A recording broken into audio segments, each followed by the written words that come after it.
Numerous arrests already in Thunder Bay as the Festive RIDE season begins. Good evening, I'm Haley Perot. Thank you for joining us.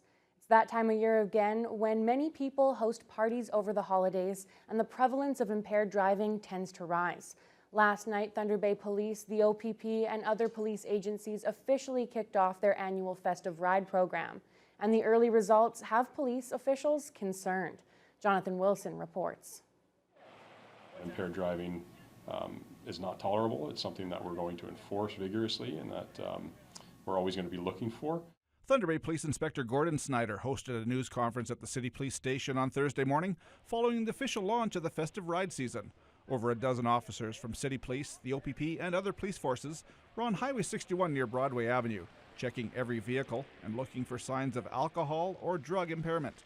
Police charged 3 people with impaired driving on Tuesday and Wednesday evening, including a 29-year-old man who fled the scene and crashed into a building in Westfort. There was an attempted vehicle stop that didn't stop. Ultimately, us catching up to that vehicle, there wasn't a pursuit at the time. However, we did track the vehicle's movements and were aware of where they were tending, ultimately catching up with that vehicle and initiating an arrest from that. That's obviously a big concern to us, any occasion where that occurs.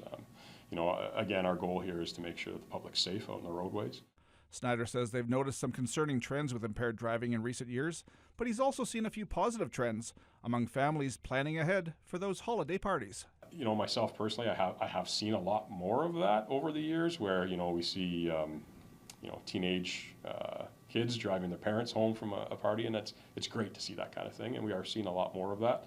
Unfortunately, every year we do see still a large number of people that are still driving impaired, and something that I know has increased with prevalence in the last number of years is impaired by drug as well. Snyder says not all ride programs will look like this one, as they often just have a single unmarked vehicle with an officer pulling over vehicles as they drive by. The primary goal, he says, is not to lay numerous charges, but to save lives on local roadways. Worst case scenario is you take someone's life, right?